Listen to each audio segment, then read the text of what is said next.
Hi, how's everybody doing? It's Paul from Magpie 24/7 back again.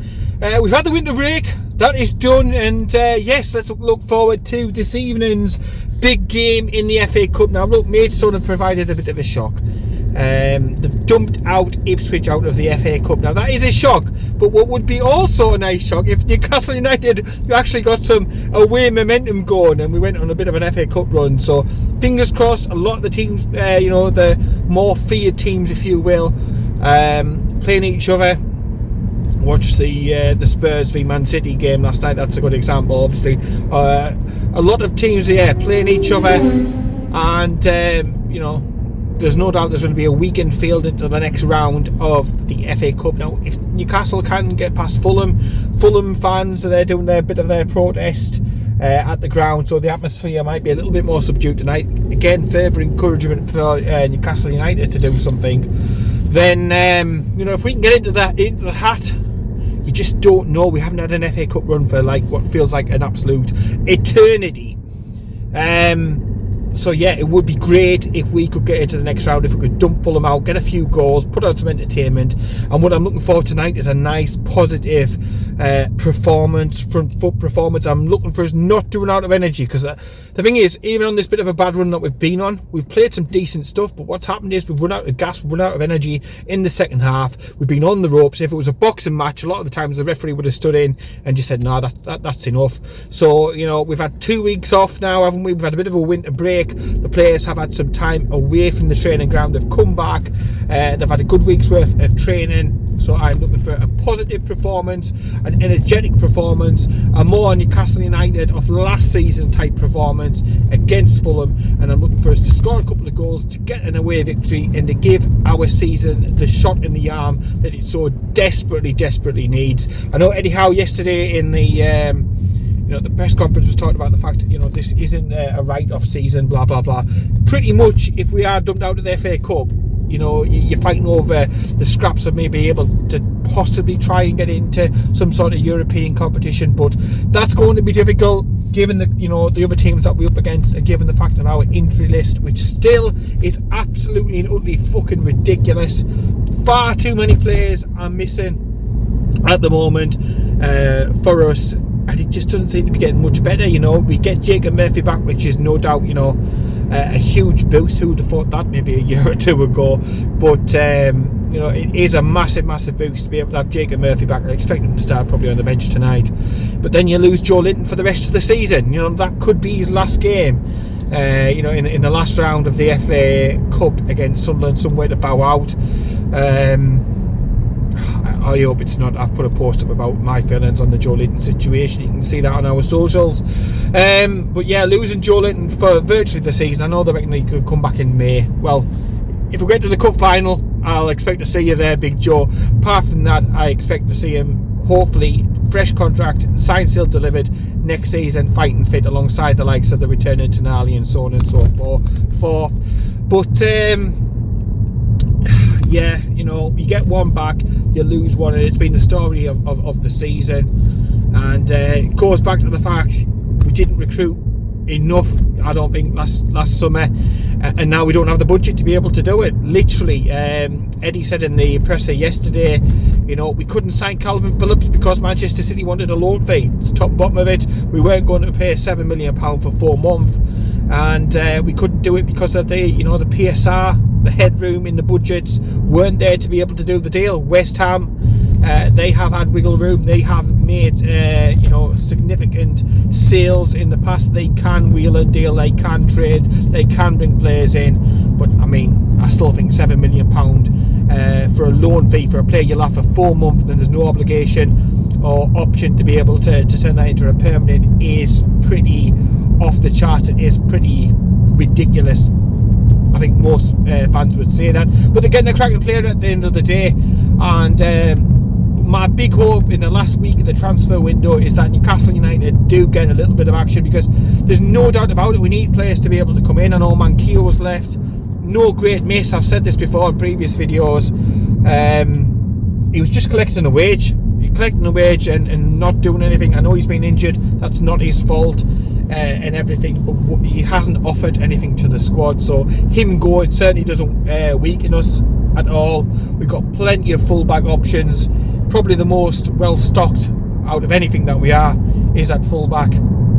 So Target's not a million miles away as well. We've got Kraft, who's more than able deputy. We've got Livermore, we've got Trippier, we've got Dan Burn who can play out there. Fabian Schär can't, Sky Sports. No matter how much you try and dress it up and stuff like that, no, he can't. Fuck me.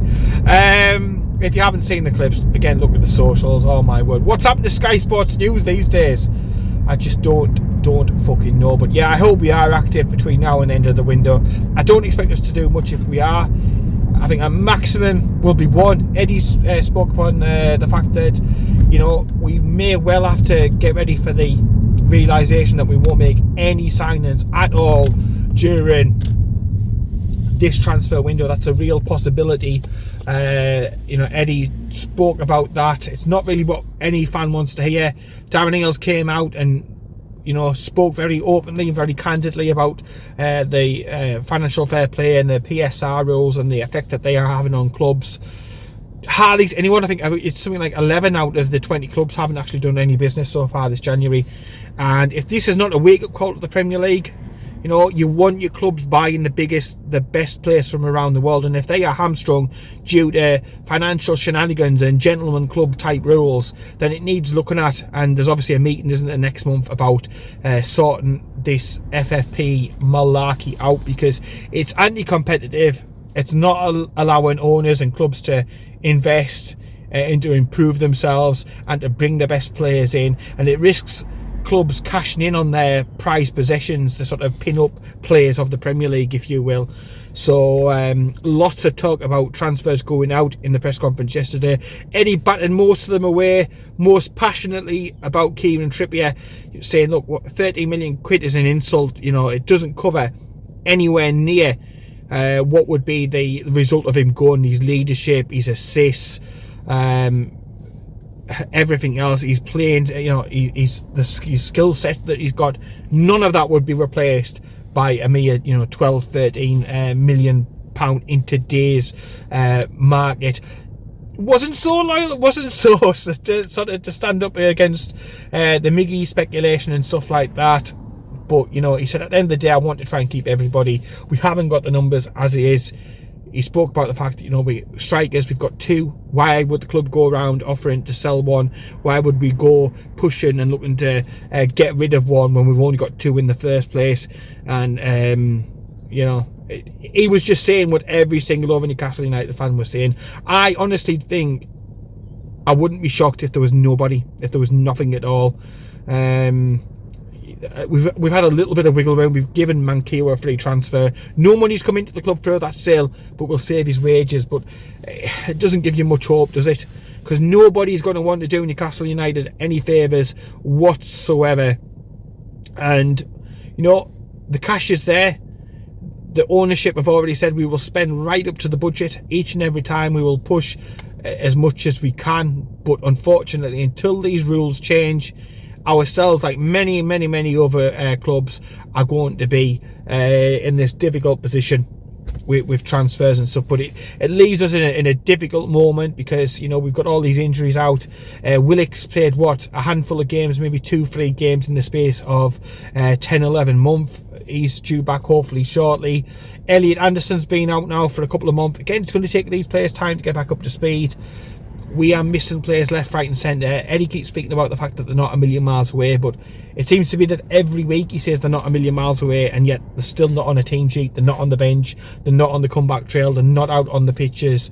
I've heard people talking optimistically about, well, you know, could we have Callum Wilson, could we have Harvey Barnes available for Villa? Not a chance. If they've not been on the training ground, out with the team, doing the work, putting the miles in, getting into the tactical situations and so on and so forth, which Eddie Howe said that they haven't been so far, then there's no chance of them being available for Tuesday night. You just don't throw players in, because the time that they are most susceptible to injuries is when they're just coming back from like another injury. So if you rush Harvey Barnes back now, after missing how many months? It was what, September? So you've got September, October, November, December, January. You've got to say 5 months that he's been out. Are you going to throw him straight back in against Aston Villa and risk perhaps another injury, picking up another knock, or aggravating the same area again? You're not going to, are you? You're going to build it up gradually. You're going to see how he reacts to the training, to the schedule, and then take it little bit by little bit, maybe giving them 10 minutes, 20 minutes, half an hour as substitutes before even thinking about starting the game. So I just can't imagine these players. I don't think they're going to be out for too much longer, but I think anybody saying Aston Villa, I think, it's been very, very optimistic, and I also don't think there's much likelihood for many more of those players to be back for the Luton game. I think it's just a case of realism. If you look at the situation, you look at the games that they're missing, you think about the time it's going to take them to get back up to speed.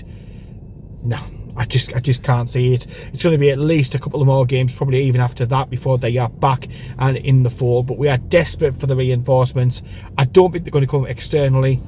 And that is why, when he was speaking yesterday, the likes of Joe White, he's been out on loan at Crewe. He's done really well, albeit in League 2. I think it's a massive step up to come back from a League 2 loan to chuck into Premier League action. But he said, look, I'm keeping him around the first team. He's going to be involved in the training. And although he won't be available tonight, because obviously he's cup tied, he's played around 1 and 2 for Crewe, he will be available for Tuesday, and expect to see him probably on the bench for that game. We're so light, 3 midfielders, and we need 3 to do the formation that we want to be able to do. So it's far from ideal. We're going in with literally just Sean Longstaff, Bruno, and Lewis Miley as our fit options in the middle. So Joe White will come into the mix. Joe White will be on the bench against Aston Villa next up in the Premier League at Villa Park, no doubt about that. And the opportunity, the floor is yours. You know, Elliot Anderson recently, Lewis Miley recently have, taken the path from youth and reserve squads up to the first team and done extraordinarily well. Now the opportunity is there for Joe White to be able to come in. He will get plenty of minutes between now and the end of the season to show what he is worth. But we're on our ass. We've no other option, and it's the old adage. You're given the opportunity, you either sink or you swim. It's one of those. If he sinks, then he'll be sent out on loans and probably won't have much of a future. However, if he does well, if he shows what he's capable of in his his chances between now and the end of the season, just like Elliot Anderson, then you don't go back out on loan. You stay around the first team squad, and you get more and more chances, and hopefully build up an exciting future for him at St James's Park on Tyneside. So fingers crossed, Joe White does really, really well. He's had the loans. He was out at Hartlepool previously. I think he was at Exeter as well. So he's had a couple of loans. He's scored a few goals. He's made some starts. And now it's a case of putting everything that he's learned into action. So it's exciting times. You got young players coming through, great opportunities for them. But again, you've got to be patient with them. It's asking a heck of a lot for them to come in and to make these huge steps up. But yeah, more than capable. Eddie Howe spoke about them very, very glowingly. But yeah, I just don't think there's going to be much change, because I honestly, hand on heart, don't think realistically that we're going to be able to sign anyone. If it is anything, it'll be one, and it'll be a welcome one, no doubt about it. It'll be so welcome to get an extra body in there. It's going to be midfield, and I think everywhere else we just mend and we make do until the end of the season, and we see how it goes. Fingers crossed. Like I say, we get into some sort of European competition next season, but I'm desperate for an FA Cup run and to see what we can do in this competition. Can we get to another final? Can we go one step more? Can we win it? Can we have a Wembley day? Because when that cup win eventually comes, no matter how many struggles there've been during the season, it'll be the best campaign, it'll be the best season ever. But we can live in hope. Tonight's going to be a difficult game. Fulham are no mugs. Certainly at Craven Cottage there are no mugs. They don't travel away as well, I don't think, too much. I'd have preferred the game to have been at St James's Park. I'd be happy to get a draw down there and to bring them back. And again, hopefully, fingers crossed, when a replay date would come around, we'd have a few more players back. But But yeah, whatever happens, we still need to be in that hat for that game. You know, well, for the next round of games, we need to be in the hat. So get a draw, get a victory down there. We're more than capable. We should be more than capable of going down there. Nearly 4,000 Newcastle United fans travelling down there, despite the fact there's no fucking trains back. It's a disgrace how fans are treated. It really, really is. It's going to be so hard. But 4,000 backing down there. There's not going to be a full house at Fulham. We've got to take advantage of the situation. I think I applaud what the Fulham fans are trying to do. Look, they're saying enough's enough. 40 quid for an FA Cup match on a Saturday night is taking the piss. It is taking the piss. So you'd back them in what they're doing. But again, hopefully Newcastle United can take advantage of a subdued crowd and just get that very, very, very, very, very important win in this FA Cup match and really keep the season going alive and strong and well. And it gives us something to build on and gives us, again, more confidence going into what is going to be a very, very, very tricky game against Aston Villa at Villa Park. Villa flying, Villa doing so well. Us on our asses with injuries. So anything we can do to get a boost, we must do. But yeah, injury situation, it's exactly the same. Even though they've had 2 weeks, it's exactly the same, barring Jacob Murphy. I can't see any changes to the team. I think Murphy will come on the bench. I think Murphy will come off the bench during the game. Isak will start up front, and I think the rest of the team picks itself. Dubravka is still on Tyneside. Might not be after the summer. Lots of noises about a big goalkeeper. Well, we could have Dubravka go, we could have Loris Karius go, Gillespie's out of contract, isn't he? We could have a lot of keepers leave and possibly 1 or 2 younger keepers coming in, but for now Dubravka will be in goal. Across the back, Trippier I think will start. Hopefully, I'm hoping Livramento gets a game, whether that's, you know, at left back, right back, I don't really care. And then keep Burn back so he's not too fatigued, because I think Burn will start definitely against Villa. But Trippier at one side, in the middle, Fabian Schär and Sven Botman in the middle. Livramento, like I say, we'll go with him. Burn on the bench. In midfield, there's no other options. It will be Bruno, it will be Lewis Miley, and it will be Sean Longstaff. You'd imagine Longstaff would drop a little bit deeper, offer the protection to the back four that I think will be needed. We will miss Joe Linton's physicality, his presence, his athleticism in the middle of the park. There's no doubt about it. We've got nobody else like him, so we just have to go with it. We have to roll with it, go with it. There's no point about getting upset or being pissed off about it. Then further forward, Anthony Gordon starts, no problem at all. The big one to watch will be Miggy on the other side. If he starts, I think you can kiss goodbye to any transfer away, and that'll probably mean that there's no chance of making a signing. If he's not there after the pictures yesterday at the hospital, I know there's lots of conflicting stories, and I'm not a mind reader. I'm not some sort of clairvoyant. I can't tell whether he's going there for some sort of club capacity for his kid or whether he's going there for a medical. Nobody knows apart from him and maybe his agent. So it'll be interesting to see the team news. Is Miggy starting? Is he not starting? I think he'll start. I think he'll be down there with the rest of the lads. He will start on the other side because, you know, Eddie Howe loves his work rate, his tracking back, and all of that sort of thing. I've even seen some hilarious stuff about it was Miggy going for a right foot transplant. That made me laugh when I was reading that on social media yesterday. Up top even. Isak, again, no other option. Callum Wilson yet again injured. This is why we continually keep saying that last summer we were saying a third striker was a must. We didn't sign it, and it comes to bite you in the backside every single time. Lots of interest about Callum Wilson. Of course, there's going to be 18 million quid, I think, is a snip of a price, to be honest. I think he'll stay. I really do. But I think that's the team that I think will start tonight. The only possibility about a difference is the Dan Burn dilemma. Will he go with experience? Will he put Dan Burn at left back and keep Livramento on the bench? There's every chance, but to me, with a game coming up so quickly in the Premier League afterwards, Dan Burn can't play all these games in quick succession, so I would suggest you'd have Dan Burn on the bench, and then you would start Livramento because he's done nothing wrong. He hasn't done nothing wrong to be able to be dropped in the first place. I think he's been fantastic every time that he's played for us. And I can hear people in the comments saying, well, what about Howe? Howe won't get anywhere near.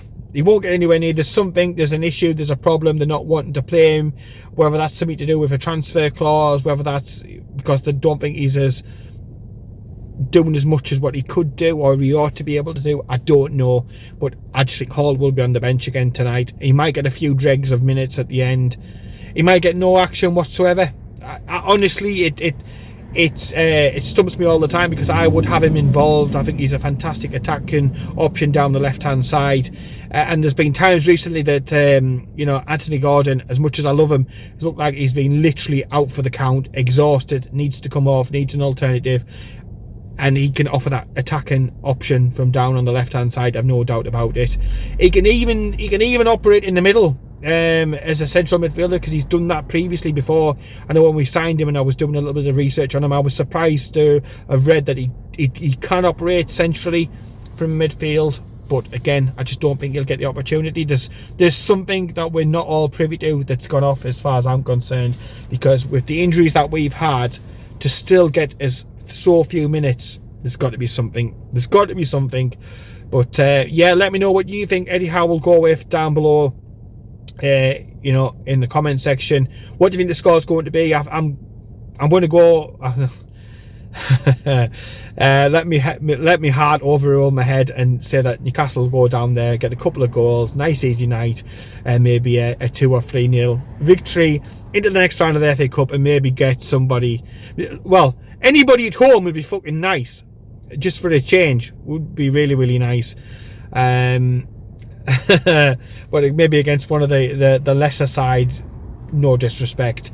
I don't know, maybe even a Maidstone, made it a bit of an occasion. I remember the Stevenage days back in the day, Newcastle United against Stevenage, and all the shenanigans and stuff like that in the FA Cup. So maybe something else to get a bit like that would be a welcome distraction to the league, and the fight for where we will finish this season. So yeah, a Maidstone in the next round of the Cup, a comprehensive victory tonight, and a signing would be absolutely fantastic. Fingers crossed for all of those things.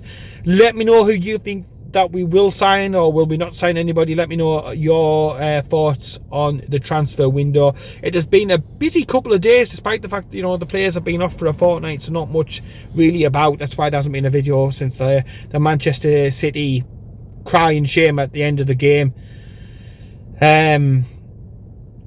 But certainly the last couple of days it's really, really ramped up, but it's just frustrating, isn't it? It is frustrating because we've got the riches, we've got the money there, but we can't spend it because of the stupid fucking rules of the Premier League. How it's fair, I don't know. How it protects clubs, I really don't know. To me, it's designed to keep the elite, the cartel, in their nice comfy little positions, so that it's a closed shop, and it does not promote and provide competition, and it does not encourage clubs to sort of go chasing the dream at all. As Everton have found out twice now, and Nottingham Forest are also getting to find out, it's just a way to sort of punish the clubs and keep the clubs who are already down there, and to keep the closed shop and everything else up, towards the top of the Premier League. That is how it appears to Joe Average Fan, I think. So yeah, let me know about that down below as well. We'll be back, we'll have a full review of the game, and we'll get that up onto Magpie 24/7. Please subscribe to the YouTube channel. It would be great to get a couple of more subscribers on there. 141,000 followers in total now, but the YouTube side does sort of lag behind a little bit. So I appreciate your support, your likes, your comments down below, and those who have subscribed, and to everybody else, because it's still a large part of the viewing numbers, every single video are not subscribed. Please subscribe, it does help us out. We do not make a huge great living off Magpie 24/7 and stuff like that. It is our hobby, it's a passion. Newcastle United, and talking about Newcastle United and bringing the information, the news, the views, the opinions, all about Newcastle United on Magpie 24/7. So we just do it because we love the club and we love what we do. So that's that. So a little bit of housekeeping at the end of today's video. Thank you fingers crossed for tonight. Come on, the lads. Come on. How are the lads? Fingers crossed. Pray Matt's out. Some good luck. No injuries. Through to the next round of the Cup. And hopefully some positive news about transfers, please. That would be very, very nice indeed. Safe journeys back to everybody who's making the journey down. Crackers, no fucking trains after the game is absolute and utter madness. And in the meantime, take care, keep it Toon, have waffle down enough, and I'll speak to you later.